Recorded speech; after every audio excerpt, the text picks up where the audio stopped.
ஆந்திர முதல்வராக வரும் 12ஆம் தேதி பதவியேற்கிறார் சந்திரபாபு நாயுடு. வரும் 9ஆம் தேதி பதவியேற்க உள்ளதாக கூறப்பட்ட நிலையில் அதற்கான ஏற்பாடுகளும் செய்யப்பட்டிருந்தது. தற்போது 12ஆம் தேதி பதவியேற்க உள்ளதாக தகவல் வெளியாகியுள்ளது. மோடியின் பதவியேற்பு நிகழ்ச்சியை ஒட்டி சந்திரபாபு நாயுடுவின் பதவியேற்பு விழா தள்ளி வைக்கப்பட்டுள்ளது. அதேபோல அமராவதி ராயப்பூரில் அவருடைய பதவியேற்பு விழா நடைபெற உள்ளது. நாளை சந்திரபாபு நாயுடுவை சட்டமன்ற குழு தலைவராக தேர்ந்தெடுக்கப்பட இருக்கிறார்.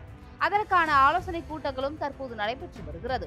மேலும் நடந்து முடிந்த சட்டமன்ற தேர்தலில் தேசிய ஜனநாயக கூட்டணியுடன் 164 தொகுதிகளையும் தெலுங்கு தேசம் வெற்றி பெற்றிருக்கிறது.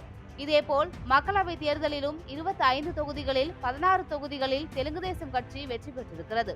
மேலும் பாஜக 3 தொகுதிகளிலும் ஜனசேனா 2 தொகுதிகளிலும் வெற்றி பெற்றிருக்கிறது.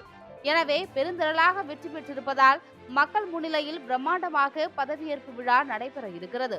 மேலும் நிறைய தலைவர்கள் வரவிருப்பதாகவும் இதனால் வாகனங்கள் நிறுத்துமிடம் தலைவர்களின் பாதுகாப்பு கருதி 9ஆம் தேதியை ஜூன் 12ஆம் தேதிக்கு மாற்றி வைத்துள்ளனர்.